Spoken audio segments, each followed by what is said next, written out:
Bismillahirrahmanirrahim.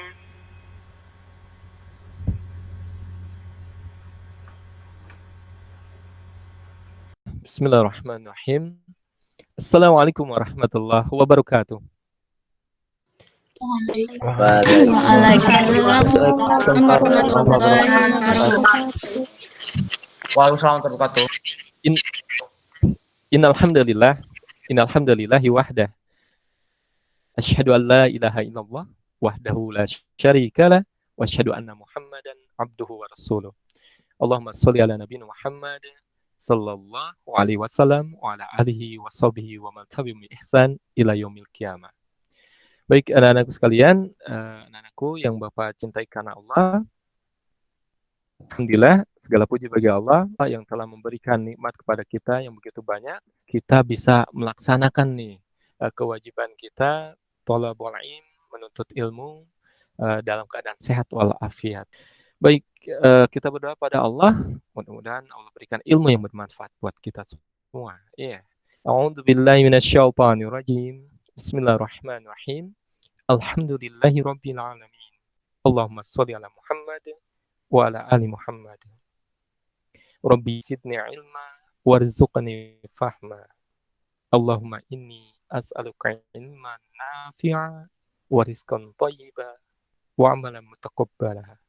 Ya Allah, sesungguhnya kami mohon ilmu padamu, ilmu yang bermanfaat, rizki yang baik, dan amal yang diterima. Rabbi firli wa liwalidayya warhamhuma kama rabbayani shaghira. Ya Allah, ampuni hamba, ya Allah, ampuni kami, ampuni kedua orang tua kami, ampuni guru-guru kami, ya Allah. Sayangi mereka sebagaimana mereka menyayangiku di waktu kecil. Sallallahu ala nabi Muhammad wa ala alihi washabihi wasallam. Walhamdulillahirabbil alamin. Alhamdulillah. Baik, selanjutnya silakan disimak surat Al-Kautsar, surat yang ke-108. Iya. Disimak, kemudian mohon maaf untuk anak-anakku yang kameranya belum dinyalakan, silakan nyalakan dulu. Ada yang cakep ketika belajar bersama guru, ya perlihatkan, ya tampakkan diri kalian ya. Kemudian suaranya juga speakernya, nggak usah ragu-ragu, keluarkan suaranya. Kita mengharap ridha Allah ya. Istami'un jayyidan, disimak baik-baik kemudian diulang. A'udzu billahi minasy syaithanir rajim. A'udzu billahi minasy syaithanir rajim.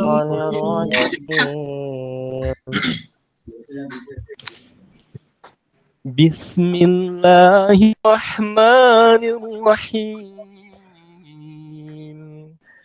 Bismillahirrahmanirrahim. Inna a'tainakal kautsar. Inna a'tainakal kautsar.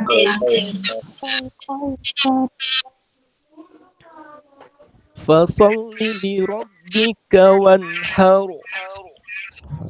Fasalli li rabbika wanhar. Inna syani'aka huwal abtar. Inna syani'aka huwal abtar. Alhamdulillah. Ya, alhamdulillah. Baik anak-anak sekalian, kita sudah baca surat yang indah tadi ya. Masya Allah. Ya. Surat yang pendek dan bisa jadi itu jadi langganan kita saat membaca surat di dalam sholat. Mohon maaf, Rizky, speakernya dimatikan juga. Ya, unmute. Oke, terima kasih saya. Nah, Masya Allah. Walaupun suratnya pendek, tapi Masya Allah anak-anakku ini luar biasa, mengandung pelajaran penting buat kita semua nih ya. Justru di ayat ini Allah ingatkan, bahkan Allah kemudian uji kita. Ya, menguji apa? Tentang seberapa jauh nih kecintaan kita kepada cinta sejati kita. Kepada siapa? Allah. Allah Subhanahu wa taala. Anak-anakku, Allah ingatkan kepada kita semua di surat Al-Kautsar, Inna a'tayna kal kautsar. Sesungguhnya kami telah memberikan kepada Muhammad Al-Kautsar, nikmat yang banyak. Ya, falsolli, maka hendaklah dirikan salat li rabbika, kepada Tuhanmu, karena Tuhanmu, wanhar, dan berkorbanlah. Inna syani'aka, sesungguhnya orang-orang yang membencimu, huwal abtar, mereka orang-orang adalah orang-orang yang terputus dari rahmat Allah. Nah, khusus ayat yang kedua anakku, ya, fasholli li rabbika wanhar.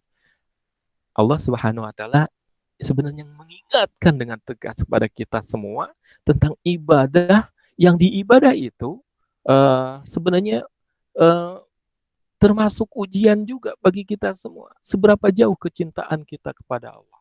Nah, ngomong-ngomong cinta nih, kita perlu tahu dulu nih, cinta itu apa sih? Kata orang, katanya nih, ada yang berpendapat cinta tuh C-nya cerita ya, I-nya indah, cerita indah, tanpa arti. Waduh, sayang banget ya. Indah tapi nggak ada maknanya banget ya. Nah, berarti cintanya cinta yang salah. Ngikutin bukan ngikutin cara Allah. Misalnya pacaran, berarti perlu lurusin, benerin ya. Nah, karunia cinta itu indah banget. Kita perlu kemudian eh, mengikuti cara Allah. Nah, bicara cinta anakku, pasti mohon maaf, bukan hanya di lisan. Ambar, anakku, sayang Ambar, dengar? Iya, saya dengar, Pak. Oke, baik, makasih. Nah, Bapak mau tanya Ambar, menurut Ambar, cinta butuh bukti nggak? Wih, keren banget nih pertanyaannya, cakep banget buat anak muda nih. Iya, sampai Butuh, Pak, ketawa. menurut saya. Masya Allah, Ambar sambil senyum-senyum gitu ya. Cinta tuh butuh bukti banget ya Ambar, cakep tuh, Masya Allah. Ya iyalah nih, Bapak ingetin nih untuk anak-anakku yang ikhwan, yang laki-laki, ya. Bapak yakin nggak pacaran kan? Cakep tuh ya. Nah, mohon maaf. Eh, kalau akhwat, ya, yang namanya perempuan tuh kan nggak butuh janji, ya, tapi butuh bukti gitu. Jadi, mohon maaf, cinta kayak gitu tuh, ya, bukan cuma omong doang, tapi kemudian perlu dibuktikan, gitu. Makanya misalnya nih contoh, Bapak dapat telepon nih, Assalamualaikum, waalaikumsalam warahmatullahi wabarakatuh. Contoh ini, contoh. Telepon dari siapa? Dari istri Bapak. Masya Allah. Ya, kenapa sayang? Oh, kata istri Bapak gini, tolong nanti kalau pulang dari sekolah, beliin somai ya. Cakep deh, kesukaan istri Bapak. Oh, siap sayang. Nanti beliin. Berapa puluh bungkus? Oh, enggak, cukup satu aja. Biar perlu, beli dah gerobaknya nanti. Lebay banget tuh ya. Mohon maaf, bukan gombal tuh ya. Maksudnya, anak-anakku, kalau cinta, pasti kalau ada orang yang kita cintai itu minta sesuatu, pasti kita akan coba penuhi. Iya. Yeah. Kata orang muda nih, kata anak muda, lautan luas bakal aku arungi. Wih, cakep banget. Berenang. Ya, tenggelam kali ya. Capek banget kayak gitu. Gunung yang terjal tinggi bakal aku daki. Wih, kagak ada kerjaan tuh. Mohon maaf. Tapi kalau orang yang cinta kayak gitu, gitu juga. Katanya cinta sama Allah. Buktiin dong. Mana Allah ingatkan. A'udzubillahi minasyaitonirrajim. Qul in kuntum tuhibbunallah fattabi'uni yuhibbukumullah yaghfir lakum dzunubakum. Jadi jikalau kalian itu mencintai Allah, maka ikuti aku, mengikuti Rasulullah sallallahu alaihi wasallam. Niscaya kemudian Allah mencintai kita juga. Ya. Anak-anakku, kalau mau hitung-hitungan, yuk introspeksi diri ya. Ini beli pulsa HP sebulan berapa? Berapa puluh ribu? Mungkin sebagian anak bapak ada yang 100.000 lebih. Kalau mau hitung-hitungan juga, saudara kita yang mudah-mudahan Allah berikan hidayah, Maksudnya saudara kita yang seperti apa? Yang mereka masih amat berat meninggalkan rokok. Naudzubillah. Padahal itu kan perbuatan syaitan. Innal mubadirina kanu ikhwana syaitan. Sesungguhnya orang yang mubadir, ya, bayangin uang dibakar, ya, dihisap tuh asapnya, udah dihisap, dimakan nggak? Enggak, dikeluarin lagi, ya nggak masuk logika banget ya. Kalau kita makan, minum kan harusnya ya makan aja semuanya ya. Cuma ya udah kelihatan gak logis banget, dan itu adalah perbuatan syaitan. Kalau mau hitung-hitungan juga tuh orang, kalau mau hitung-hitungan, rokok dia beli sehari berapa bungkus? Kaliin tuh setahun.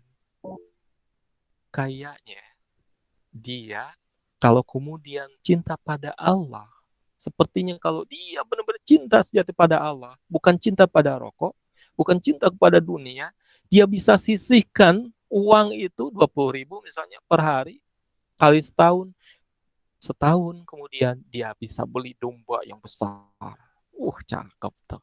Bahkan sapi untuk membuktikan cinta dia ya kepada Allah. Dengan cara apa? Berkorban. Anak-anakku, kali ini kita akan belajar materi kurban, akikah, kurban, serta penyembelihan hewan secara Islami, insya Allah. Ya. Namun, mohon maaf, seperti yang Bapak sampaikan tadi, karena kondisi ya qadarullah, kondisi pandemi semacam ini, jadi kita perlu bersabar. Kalau dalam masa normal, Bapak biasanya ajak anak-anak Bapak ya, bimbing anak Bapak langsung latih, melatih skill yang bermanfaat ya. Misalnya nih Zahra, ada anak Bapak nih Zahra Putri, nih Bapak suruh bawa ayam ya. Melodia tuh ya. Melodia disuruh bawa cutternya. Nanti latihan motong kayak kakak kelas kalian tuh. Perempuan juga perlu latihan tuh. Ya, saking semangat ada kakak kelas kalian motong ayamnya pakai cutter tuh, kepala ayamnya samprung gitu. Jadi perlu teknik kan, skill. Kok butuh, Pak, kok harus bisa? Ya iyalah. Coba kalau kalian keluar negeri, cari daging halal agak susah. Kalau punya skill menyembelih secara hewan secara Islami, cakep tuh. Kemudian sunahnya kan yang menyembelih adalah orang yang berkurban itu sendiri. Ya.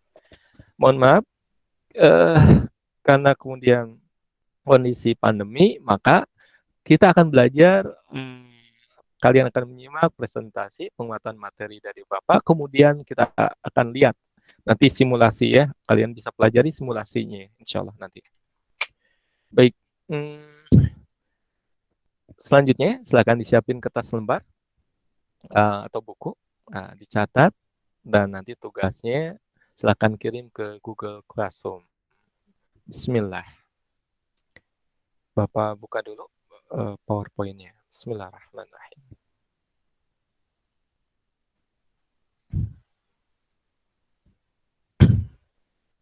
Iya. Jadi anak-anakku, sebenarnya materi ini adalah awalnya 2 bab.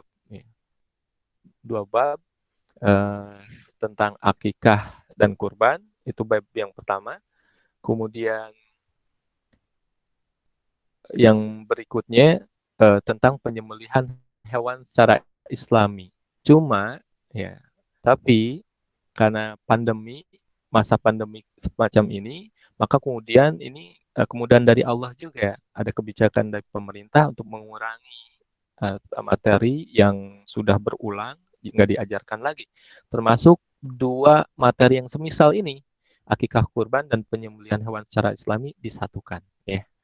Baik, sudah nampakkah slide PowerPoint-nya? Sudah terlihat anak Bapak? Melodia sudah terlihat Pak. belum? Sudah. Alhamdulillah. Baik. Alhamdulillah. Baik. Nah, anak-anakku ini nih, kalau kalian lihat gambar yang Bapak tampilkan di slide PowerPoint, ini yang memotivasi banget Bapak, beneran. Maksudnya apa? Kalau kalian lihat tuh, ada Masya Allah nih, bapak-bapak yang sedang menyembelih domba. Ini sebenarnya foto-foto dokumentasi ibadah kurban di Spensa di SMP Negeri 1 Bogor. Beliau yang nyembelih ini beliau adalah Pak Haji Ilyas. Beliau adalah orang tua Bapak. Maksudnya apa? Nih, ini yang pengalaman pribadi yang memotivasi banget buat Bapak. Bapak belajar yang namanya akikah kurban dari SMP, SMA, sampai sekolah tinggi agama Islam. Di bangku kuliah Bapak belajar. Cuma sayangnya ketika Bapak udah lulus jadi sarjana pendidikan agama Islam pun, mohon maaf, Bapak nggak bisa tuh, nggak tahu teknik cara nyembelih. Sampai ada tetangga Bapak yang sambil bawa ayam minta tolong. Mohon maaf Mas, bisa nggak tolongin saya nyembelih ayam? Bapak cuma bisa bilang, mohon maaf, maaf. Saat itu Rizal Dalil, sarjana pendidikan agama Islam, cuma bisa bilang, maaf Pak, saya nggak bisa, cuma gitu. Nah ini pelajaran. Kenapa? Karena kalau kita mau kita cermatin, kita kebanyakan belajar teori doang. Padahal Islam itu perlu diamalkan, harus dengan praktek. Ya. Maka Bapak biasanya kemudian motivasi anak-anak Bapak langsung berlatih. Anak perempuannya berlatih motong ayam. Yang laki-lakinya Bapak nanti ajarin motong kambing juga. Ya. Ini skill banget, penting. Nah, kita akan masuk materi. Bismillah, tentang pertama akikah. Ya. Disimak. Ya, akikah. Akikah secara bahasa ya berasal dari kata akko yang artinya apa? Membelah atau memotong. Ya. Jadi secara bahasa membelah atau memotong. Adapun secara istilah syar'i, maksudnya dalam hukum syariat Islam, akikah adalah menyembelih hewan sebagai tanda rasa syukur atas kelahiran anak. Masya Allah. Ini nikmat luar biasa.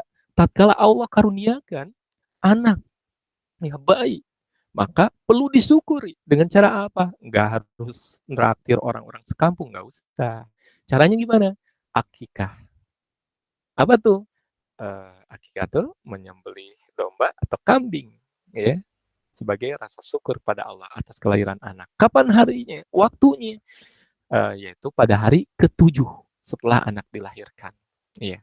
Nah, ini dasarnya sebagaimana sabda Rasulullah Sallallahu Alaihi Wasallam. Ya. Dalam hadis riwayat Imam Ahmad dan Tirmidzi, Rasulullah Sallallahu Alaihi Wasallam pernah bersabda, "Al-ghulam murtahinun." Bayi itu, anak yang lahir itu tergadai di akikoti dengan akikahnya. Tudbahu anhu, kemudian dipotong, disembelih domba atau kambing anhu atas untuk mensyukuri nikmat Allah kelahiran bayi tersebut. Fil yaumis sabi', pada hari yang ke-7. Ya. Masya Allah, ini ibadah yang cakep. Udah ibadah kepada Allah, meridhoi. Terus hikmahnya berikutnya apa? Berbagi, menebar manfaat bagi saudara-saudara kita yang membutuhkan. Masya Allah. Namun kalau akikah itu dagingnya dimasak dulu, anakku, ya. Dimasak dulu, kemudian nanti dibagiin ke tetangga atau saudara yang datang. Nih. Nah, ternyata pada hari ke-7 itu bukan kemudian disunahkan akikah aja, tapi kemudian wayuh laku ra'suh, dicukur tuh, potong rambutnya. Makanya kalau kalian lihat tuh ada acara akikah, kan bayinya digendong, dibawa keliling, terus dipotong rambutnya. Kemudian rambutnya ditimbang berapa beratnya, disedekahin berapa rupiah seberat itu tuh. Dibagiin kepada siapa? Fakir miskin. Masya Allah, cakep lagi nih. Ya, ibadah pada Allah sekaligus apa? Menebar manfaat. Ya, berbagi kepada yang membutuhkan. Nah, yang ketiga, selain kemudian akikah, cukur rambut, wayusamma, diberi nama. Masya Allah, diberi nama. Misalnya, siapa ya? Namanya Muhammad Rafi Hisham, ya, cakep tuh ya. Anak yang solih. Ya, Masya Allah, la quwata illa billah. Baik, itu tentang akikah. Cuma, mohon maaf, kan maaf, dari dasar hadis Rasulullah SAW itu, maka kemudian ulama berpendapat Akikah itu hukumnya sunnah muakkadah. Sunnah yang sangat dianjurkan maksudnya anakku, ya. Em, jadi eh, di, sangat dianjurkan bagi orang tua yang dikaruniai seorang anak, tentunya bagi yang mampu, iya, bagi yang mampu. Dan untuk anak laki-laki disembelih 2 ekor kambing atau domba, perempuan cuma satu ekor. Nah, bagi yang mampu sekali lagi. Nah, terus gimana bagi yang nggak mampu? Contoh nih, Bapak Parijal ini lahir Bapak di keluarga besar KB, ya, bukan keluarga berencana, keluarga besar. Masya Allah, banyak anak banyak rezeki. Masya Allah ya, Insya Allah, amin. Nah, orang tua Bapak, Masya Allah, keluarga kami ini 12 bersaudara. Pak Rijal anak yang ke-10. Cakep ya. Kalau main bola kayaknya cukup ya, satu tim ya. Nah, Pak Rijal waktu bayi itu hari ke-7 nggak diakikahin. Karena qadarullah. Ya anak 12, anak banyak, ya uang belum ada. Jadi gimana tuh? Apa perlu Pak Rijal mengakikahkan sendiri? Bapak mengakikahkan sendiri karena Bapak udah punya uang sekarang? Enggak, kan yang mengakikahkan orang tua. Jadi cukup nanti, mohon maaf, kurban aja, ibadah kurban. Ya, eh, bicara kurban, Bapak pengen tahu dulu nih ya, anak Bapak. Baik, hadir anak Bapak. Nadine, terdengar? Iya Pak, udah Ya, beneran. kurban apa? Kurban tuh Kalau kurban. menyembelih hewan sesuai ketentuan hukum syara dengan tujuan untuk mendekatkan diri kepada Allah. Iya. Waktunya apa hari ke-7 juga setelah kelahiran anak? Waktunya hari raya Idul Adha dan hari Tasyrik 11, 12, Masya Allah, 13 cakep. Zulhijjah. Cakep, barakallahu fiik. Ya. Melodia udah paham nih ya, Masya Allah ya, kurban ya. Jadi, seperti yang disampaikan oleh anakku, Masya Allah ya, Nadine, kurban, kita lanjut ya materinya. Sambil disimak dan catat bagi kalau ada poin-poin penting ya. Kurban secara bahasa artinya berasal dari kata bahasa Arab nih ya, qoroba yuqorribu ya.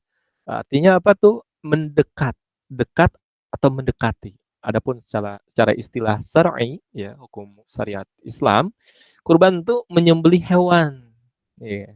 Kalau tadi akikah cuma domba atau kambing, nah kalau kurban itu domba atau kambing, sapi, atau juga bisa unta. Wih, cakep tuh.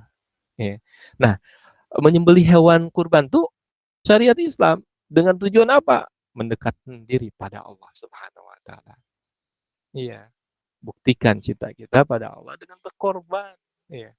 Waktunya pada hari raya Idul Adha, berarti tanggal ya 10 Zulhijjah. Ditambah 3 hari tasyrik. Hari tasyrik itu anakku tanggal 11 Zulhijjahnya. 12 dan 13. Berarti ada 4 hari nih kesempatan kita untuk berkorban. Ya. Nah, terus dasarnya apa sih kurban tuh? Dasarnya, anak-anakku, um, sesuai firman Allah yang kita baca tadi di ayat surat Al-Kautsar ayat kedua. Fasholli li rabbika wanhar. Maka dirikanlah sholat karena Tuhanmu untuk Tuhan. Wanhar, wanhar, dan berkorbanlah. Ya.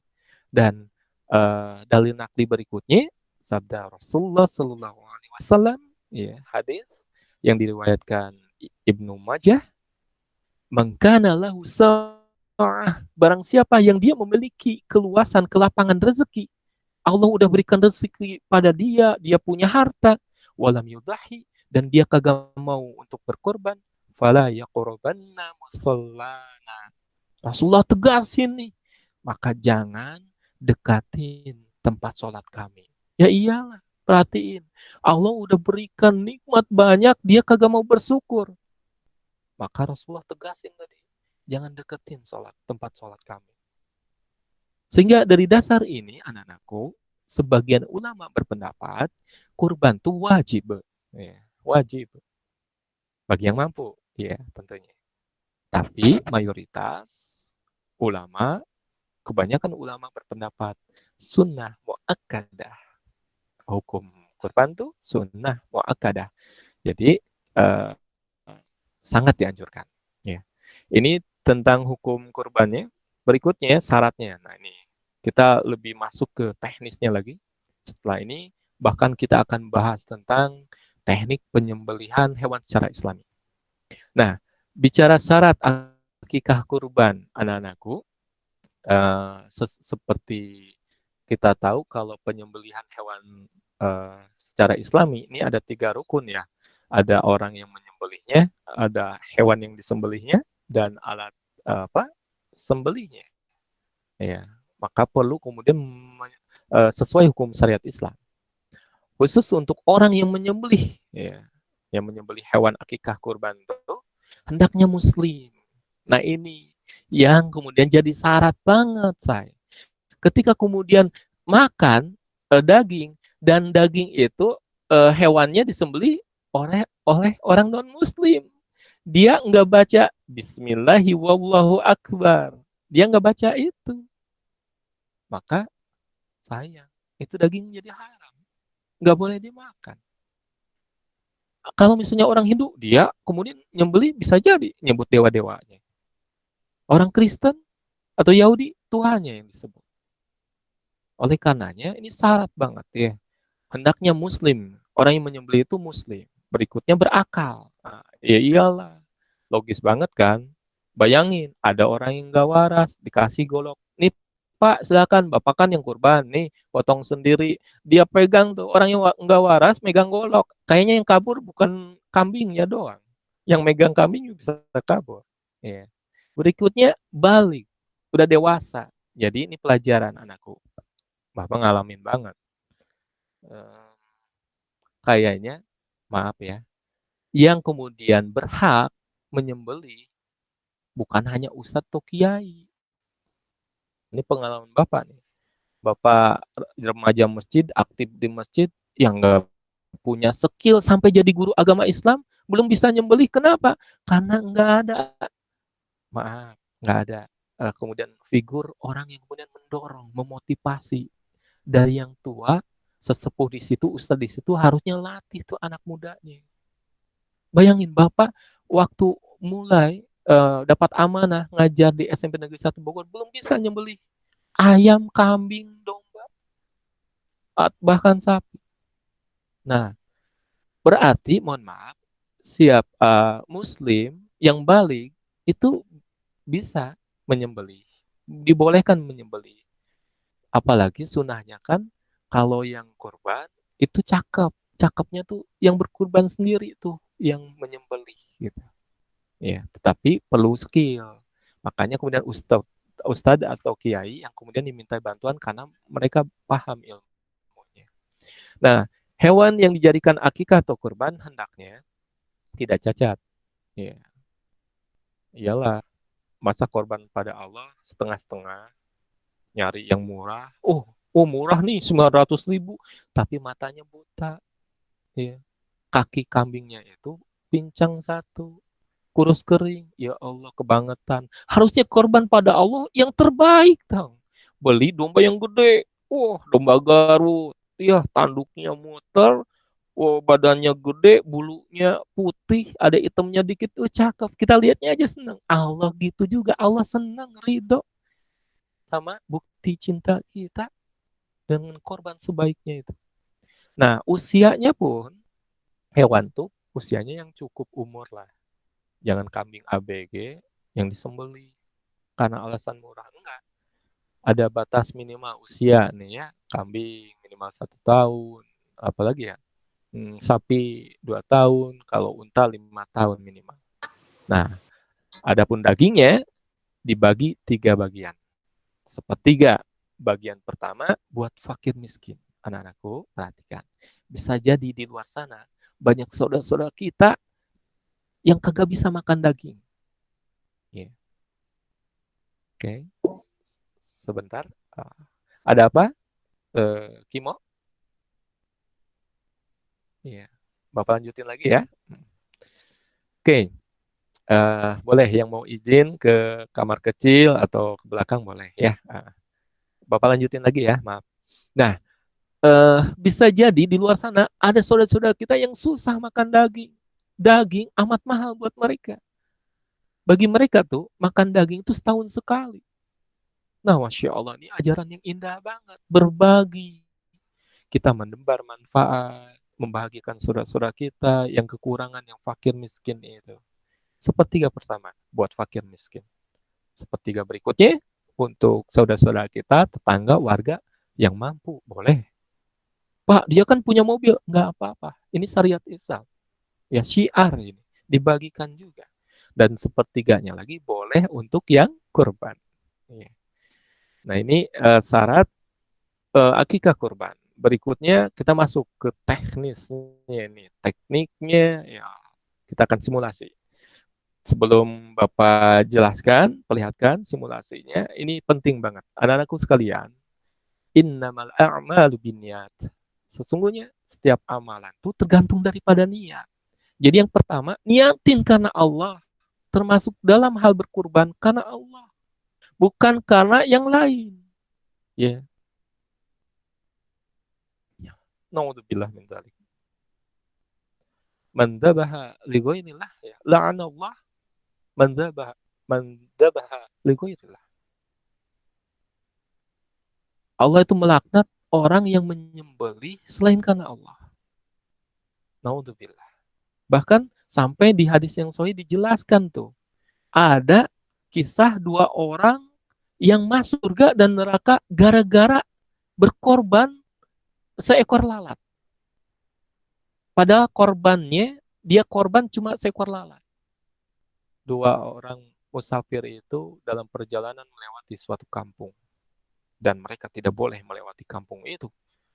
Ya, kecuali harus berkorban, mengorbankan sesuatu untuk dewa yang disembah oleh penduduk kampung itu. Akhirnya satu orang itu berkorban. Karena dijelaskan, kamu harus berkorban. Tapi kami nggak punya sesuatu untuk berkorban. Walaupun berkorban lalat. Silakan, kamu harus berkorban. Akhirnya satu orang berkorban. Diambil lalat. Dikorbanin buat dewa, patung, berhala, penduduk kampung itu. Orang itu selamat di dunia doang. Dia nggak dibunuh, nggak dipenggal, dan kemudian dia bisa lewat meninggalkan kampung itu. Tapi yang satu lagi ditanya, mana korbanmu? Tidak layak aku berkorban kepada selain Allah. Masya Allah, cakep banget tuh orang yang beriman. Cakep kayak gitu. Akhirnya qadarullah, orang muslim, orang beriman itu dibunuh. Tapi Masya Allah, beliau masuk ke dalam jannah. Adapun orang yang di dunia tadi terlihatnya selamat, tidak dibunuh, padahal dia masuk neraka nanti. Hanya gara-gara berkorban seekor lalat kepada selain Allah. Perhatikan, mudah-mudahan Allah berikan hidayah untuk saudara-saudara kita di pesisir pantai selatan dengan alasan tradisi, pesta nelayan, buat selesai motong kepala kerbau, kepala kerbaunya dibawa ke tengah lautan, dilarung, dibuang ke lautan. Buat apaan? Biar rezeki ikannya makin banyak. Naudzubillah. Buat apaan? Biar nggak ada orang yang tenggelam. Kenapa? Karena mereka yakin ada penguasa Laut Selatan, Nyi Roro Kidul. Naudzubillah. Itu kesyirikan kan? Mudah-mudahan Allah berikan hidayah pada kita semua dan saudara-saudara kita semua. Amin. Anak-anakku, Allah ingatkan, a'udzubillahi minasyaitonir rajim. Wa ma umiru illa liya'budullaha mukhlishina lahud-din. Dan mereka tidaklah diseru, diperintahkan, enggak diperintahkan, melainkan untuk apa? Menyembah Allah mukhlisin dengan ikhlas. Mengharap ridho Allah, bukan mengharap ridho makhluk, bukan pengen dipuji oleh orang. Jadi kalau ada yang berkorban, terbesit di hatinya, saya pasti banyak yang muji nih. Bayangin, sapi yang saya belikan beratnya 1 ton. Rugi doang dia tuh. Gimana nggak rugi? Ya, habisat amal. Amalannya udah terhapus. Ya. Kalau dia nggak tobatin, masuk neraka. Rugi, nyesel banget. Kalau mengharap pujian orang, ridho orang, karena inna sholati, sesungguhnya sholat kita, wa nusuki, ibadah kita termasuk kurban, wa mahyaya, hidup kita, wa mamati, mati kita, lillahi rabbil alamin. Untuk Tuhan semesta alam. Allah. Ahadun ahad. Yang berikutnya anakku, cara penyembelihan. Penyembelihan ada 2 macam. Perhatikan, nih, teknik, perhatikan. Pertama, zahab. Zahab itu penyembelihan dengan posisi hewan terbaring. Contoh, kambing, domba, atau sapi. Sapi kan berat, Pak. Kalau kambing cuma kita pegang kaki belakangnya, satu, bisa langsung kemudian diposisikan berbaring. Sapi kan gede, bisa kan pakai teknik tambang, tali temali. Ya, dijatuhkan. Tapi jangan terlalu nyakitin sapi. Ya, cara pertama zahab, dibaringkan posisinya. Yang kedua, cara penyembelihan dengan cara nahar, menyembelih dengan posisi hewannya berdiri. Contoh, Bapak pakai pisau. Ya, ini khusus unta nih. Unta kan gede, tinggi ya. Mau dibanting, malah kita yang kebanting ya. Nah, cukup pas dia berdiri, potong urat lehernya. Bismillahirrahmanirrahim. Nah, kubra, jatuh. Kayak gitu. Nahar, maaf, zahab dan nahar. Baik. Khusus untuk penyembelihan dengan cara zahab dibaringkan, maka rusuk hewan kurbannya dibaringkan dengan rusuk kiri yang di bagian bawah, ya, sehingga kepalanya diarahkan ke kiblat. Kemudian yang penting juga alat penyembelihan disyaratkan tajam, ya. Penyembelihan dilakukan di lehernya. Silakan, ya. Silakan, Sayang Naufal. Penyembelihan dilakukan di leher, ya, sehingga kemudian terputus 4 saluran, ya. Oke, biar lebih jelas Bapak lanjut ya. Bismillah. Oke. Nah, anak-anakku sekalian, Masya Allah, ini Rasulullah SAW ingatkan kepada kita semua, Innallah, sesungguhnya Allah katabal ihsan, mewajibkan ihsan atau berbuat baik. Ala kulli syai'in, atas segala sesuatu. Faida qataltum, jikalau kalian kemudian membunuh, maksudnya dalam hukum kisos, kita tahu nih dalam hukum Islam, kalau misalnya ada orang yang membunuh, hukumnya apa? Bunuh lagi, itu hukum yang adil, cakep banget. Bukan di penjara, makan uang rakyat, di penjara itu, ya. Tapi hukumnya orang yang bunuh dibunuh lagi. Kalau keluarga korbannya nggak memaafkan dan si pelaku pembunuh itu nggak bayar diat, maka dibunuh lagi. Ini hukum yang tegas, Masya Allah, karena Allah Maha tahu yang terbaik. Akan ada banyak orang yang mikir ribuan kali kalau mau membunuh, ngebegal orang. Kenapa? Hukumnya bunuh lagi. Gitu. Alhamdulillah ya, di Aceh, daerah khusus Aceh menerapkan hukum sebagian syariat Islam, walaupun sebagian ini otonomi daerah. Bapak lihat keren banget tuh ya. Ada sepasang laki-laki yang gay, naudzubillah, yang homo, ya, pas sepasang laki-laki itu ditangkap, ya, naudzubillah, ini homoseksual kan nggak ada hukum yang kemudian menjangkau ini, ya. Nah ternyata di Aceh beda, ya, laki-laki yang gay homoseksual itu akhirnya dihukum dera, dipukul, wah, ya, dipukul, udah itu ditahan. Nah ini efek jera juga kan. Orang yang mau ngelakuin homoseksual mikir-mikir lagi. Ya, karena memang mohon maaf, Allah buat aturan ini buat kebaikan kita. Karakter orang itu kan suka ngeyel, perlu hukum yang tegas. Ya. Nah kembali ke hadis Rasulullah SAW ini, maksudnya apa? Berbuat ihsan dalam hukum qisas membunuh itu, maksudnya kalau di luar negeri mungkin hukum bunuhnya ada yang sampai digantung, nggak kebayangkan, sakit banget, gelagapan, ya, sakit, napas sesak, lama itu. Nah kalau mohon maaf, dalam hukum qisas dengan cara yang baik, jangan sampai nyakitin gitu. Ada yang kemudian di strum, mungkin ada yang dibius, padahal itu menyakitin. Ya. Berikutnya, termasuk juga di hadis ini Rasulullah ingatkan, Ketika kemudian menyembelih hewan kurban, hendaklah kalian berbuat baik. Cakep nih, berbuat baik. Pak, kan itu dipotong. Hewannya berbuat baik gimana? Iya, pisaunya tajemin. Makanya Rasulullah sampaikan, menajamkan alat sembelihan. Jangan udah karatan tumpul, digocok-gocok, ya, ya, dipotong. Ya Allah, sampai 15 menit belum kelar kulitnya. Kasihan itu, nyakitin banget. Senangkan tuh hewan sembelihannya itu. Ya, kita langsung ke simulasi biar lebih jelas. Baik, bismillah. Oke, Bapak stop presentasinya. Kita akan langsung ke simulasi. Bismillah. Yeah. Oh ya, alat sembelih apa aja? Tadi kan dibahas. Alat sembelih yang tajam, golok ya, golok yang tajam. Ya, ini boleh. Pisau cukur boleh gak, Pak? Enggak lah, nyakitin kasihan tuh. Mau berapa menit? Setengah jam kalau baru kelar. Kecil, diiris-iris. Itu yang disebut enggak ihsan. Pisau, nah ini pisau apa? Sebesar ini. Kalau Bapak pakai pisau buat kambing. Tajam sih, Masya Allah. Sayang, Neng, istriku tolong ambilin kertas, maaf.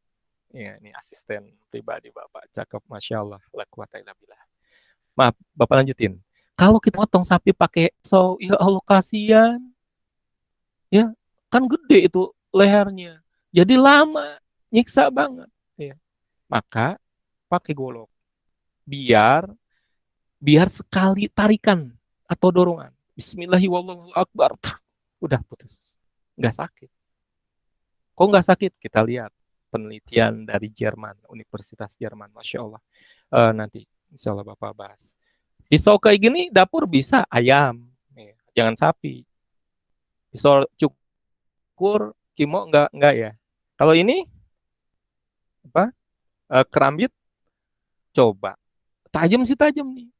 Cuma motongnya nanti nyakitin kambing. Kan jadi cuma ngiris doang. Anak-anakku sekalian, kita akan fokus ke simulasi. Ini goloknya ya. Ini ceritanya lengan Bapak ini leher si kambing atau domba ya.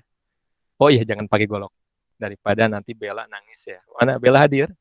Ya, daripada Bella susah tidur ya, atau kemudian Indriyanti, Nadine anak Bapak nangis sedih ya. Bapak ganti ya, pakai golok-golokan. Aha, ya. Bapak buat dari paralon ya. Cakep, Masya Allah. Siap. Teknik, ya kita bahas cara menyembelih zahab, dibaringkan. Nah ada dua teknik motongnya. Pertama teknik dorong. Teknik dorong ini golok, pegangnya kayak gini, didorong. Letakkan di atas leher hewan kurban. Kemudian baca Bismillahirrahmanirrahim. Nah ingat tuh. Ya, itu yang jadi halal atau enggaknya daging itu. Tapi mohon maaf, sunahnya kemudian yang kurban yang motong. Cakep sambil diresapin artinya. Bismillahirrahmanirrahim. Allahumma hadza minka walak. Ya Allah, kurban ini darimu dan untukmu. Cakep, Masya Allah, indah banget. Allahumma taqabbal hadza. Ya Allah, terima kurban ini an Rizal Dalil. Dari Rizal Dalil. Wa ahli dan keluarga. Cakep, Masya Allah ya. Kemudian dorong. Bismillahirrahmanirrahim. Tekan. Cuma ada kekurangan dari teknik ini. Mohon maaf, bagian bawah kena nggak? Bagian leher bawah terpotong nggak? Ini yang agak kagok. Makanya harus agak kemudian si penyembelihnya harus bengkokkan tuh tangannya ke bawah. Ya. Kemudian ditarik lagi. Pas di atas, perhatikan, jangan diangkat dulu goloknya. Ini pengalaman pribadi Bapak juga. Astagfirullahaladzim ya. Bapak ingetin karena Allah. Karena kita belajar dari pengalaman. Kalau kemudian kita angkat, nanti kalau kejadian ada yang belum putus, maaf, kasusnya kan ada. Kambing, sapi, udah putus, lehernya berdarah-darah, masih bisa jalan. Nyakitin banget. Yang salah siapa? Yang nyembelih tuh. Tekniknya nggak cakep. Kasian kan? Berjalan, pada udah putus, masih jalan, ditungguin. berarti ada yang salah. Perhatikan. Kenapa nih? Salah di mana? Nah, yang putus itu kan harusnya pertama saluran makan, tenggorokan. Kemudian saluran napas. Berikutnya di kanan kiri, 2 pembuluh darah. Jadi, anakku, ketika kemudian didorong, teknik dorong, Bismillahirrahmanirrahim. Yang diangkat dulu, dicek dulu. Oh, saluran napasnya belum terputus. Ya nggak usah lebay. Oh, belum. Nggak kayak gitu, nggak. Langsung potong lagi aja. Gitu. Ya. Karena kalau diangkat, ini ada sebagian ulama berpendapat, nggak boleh itu. Berarti dia nyembelihnya 2 kali. Udah disembelih, diangkat. Belum putus. Ditempelin lagi, disembelih. Berarti 2 kali nyembelih. Ada sebagian ulama melarang. Ya. Sehingga perlu perhatikan itu. Berikutnya, teknik apa, Kimo? Pertama teknik apa tadi? Mendorong, mendorong dari atas kan? Berikut, cakep. Sekarang teknik tarik. Teknik tarik ini. Ini Naufal yang belajar silat biasanya. Silatnya udah pakai golok nggak? Kan kayak gini ya biasanya. Ya, ini pegangnya kayak gini. Tempatkan mata bilahnya si goloknya di bawah leher. Ya, leher hewan kurban. Ditekan ke atas, jangan langsung ditarik, langsung ke atas. Kenapa? Kalau langsung ditarik ke atas, ya cuma tergores doang, nggak putus tuh lehernya, cuma kulit tergores doang. Jadi baca Bismillahirrahmanirrahim, tekan ke atas, ya, terus baru putar. Wah, dengan tekanan yang kuat, putar, belah tuh. Jangan diangkat dulu, cek lagi. Oh, ada yang belum putus. Ke bawah lagi. Ya. Saya mohon maaf. Aduh, Pak, kasihan banget itu kambing kok domba dipotong kayak gitu. Saya sedih banget. Wah, ada yang mungkin anak Bapak yang perasaannya gitu. Mohon maaf.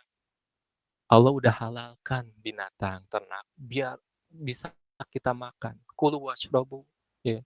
Ya, makan, minumlah. Jadi ini halal buat kita. Cuma sebelum dimakan kan harus mati dulu tuh binatang. Caranya gimana? Apa kayak orang barat ditembak dulu? Dah! Atau kayak Bapak lihat videonya di barat dimasukin sapi, kambing ke mesin penghancur, kulitnya, dagingnya, kotorannya campur aduk. Atau kayak di orang India, kambing diambil, kepalanya langsung dipotong samprung, sadis kan? Teknik penyembelihan hewan secara Islami cakep. Nah itu mohon maaf dua teknik penyembelihan yang skill yang perlu dikuasai. Tapi ada skill yang lain perlu dikuasai. Apa tuh? Mohon maaf. Kata Rasulullah SAW tadi itu tajamin alat sembelihnya. Nih lihat indikatornya kalau golok atau pisau bisa kemudian udah motong kertas dengan lancar kayak gini. Masya Allah. Ini tajam namanya. Cuma dalam pengalamannya, prakteknya nanti, ketika udah tajam kayak ini, mohon maaf, Ataya, anakku, sayang. Ataya? Iya, Pak. Tajam nggak golok Bapak? Tajam. Nah, ternyata dalam prakteknya pas Bapak motong kambing atau beberapa sapi, nanti ini mata bilah yang golok yang tajam ini terantuk, terbentur tulang. Ini ceritanya ya, tulang ya, besi ini, honing ini tulang. Misalnya langsung kena tulang, tergores. Tumpul. Udah, kita coba lagi. Masih tajam nggak? Tajam nggak? Masih tajam nggak? Enggak. Terus gimana? Nah, dulu tuh galau Bapak. Dulu waktu belajar awal motong sapi, kambing. Wah, goloknya tumpul. Bapak beli yang baru. Enggak lucu juga kan? Setiap ibadah kurban beli baru lagi. Atau kemudian hewan kurban masih ada. Kita maksain golok yang tumpul. Padahal maaf, ada tekniknya nih. Bapak share ya. Baik, anak-anak sekalian, kita akan coba ikhtiarkan menajamkan golok ini lagi ya. Setelah terbentur dengan logam honing tadi atau tulang misalnya, maka akan menjadi tumpul semu ya. Tumpul semu itu sebenarnya masih tajam, cuma mata bilahnya bengkok. Maka perlu diluruskan lagi dengan menggunakan honing ini. Caranya seperti ini. Ya, di honing beberapa kali.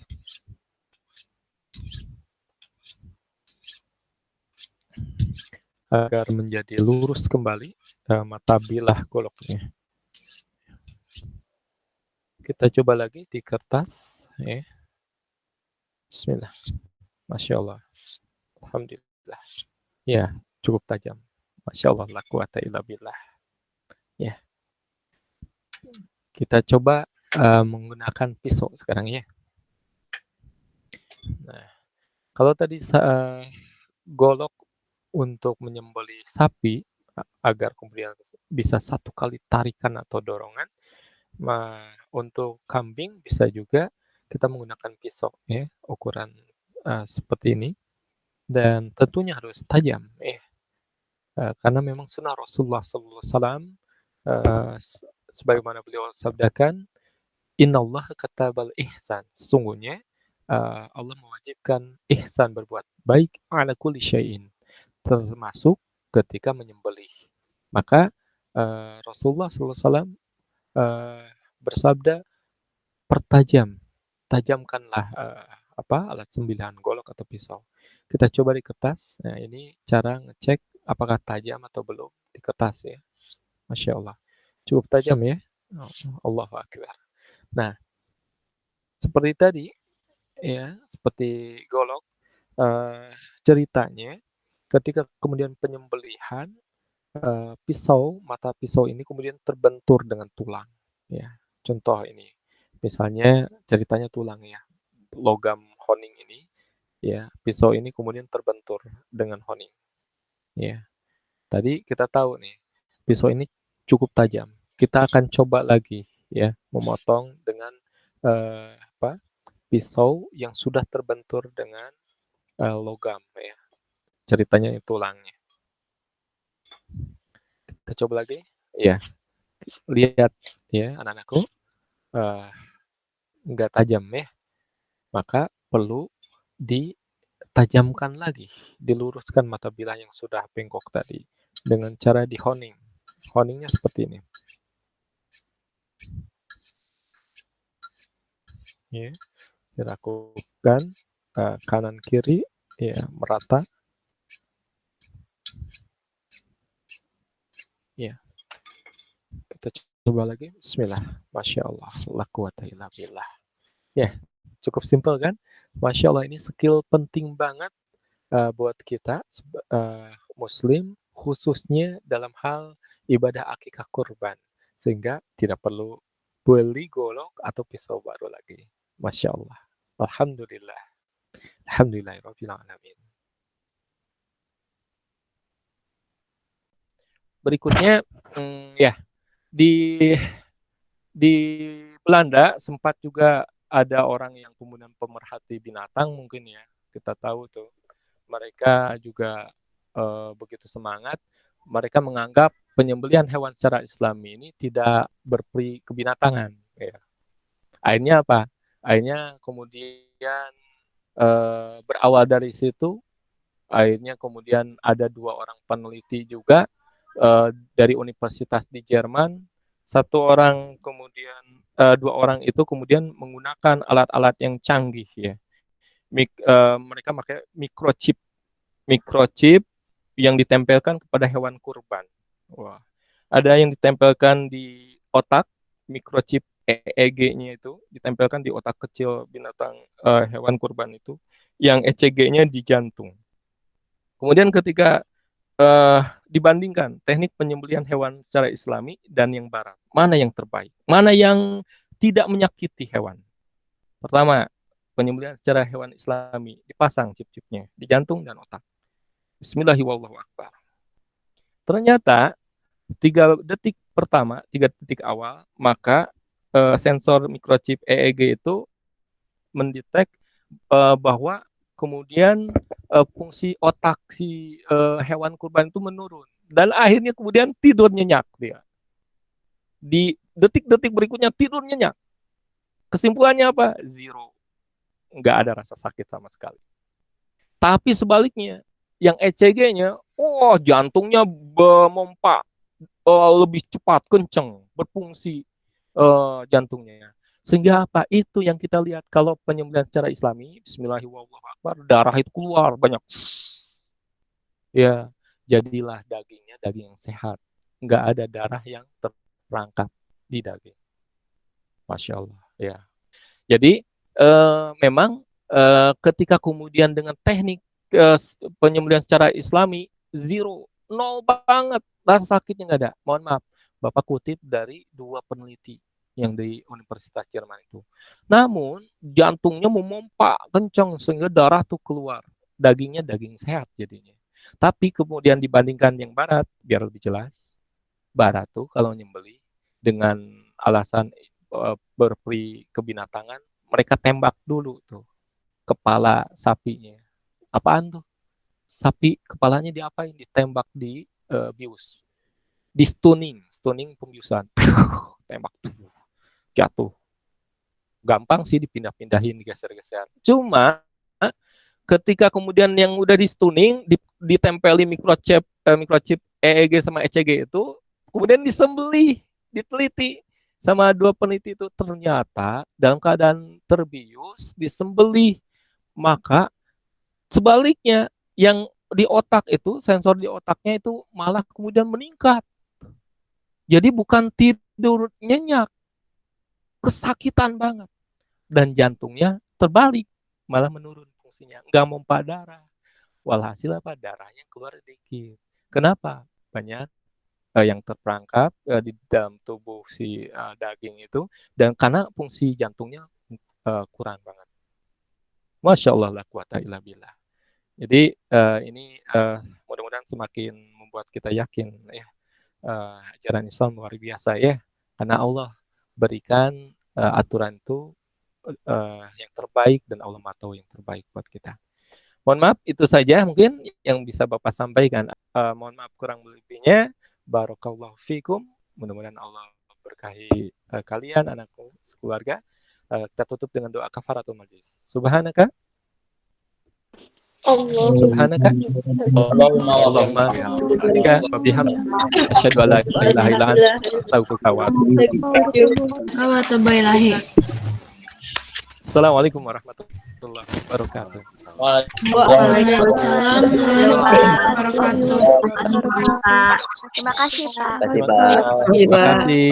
Terima kasih anakku. Terima kasih untuk ilmunya hari ini, Pak. Sama-sama anakku. Terima kasih, Pak. Terima kasih, Pak. Rizky.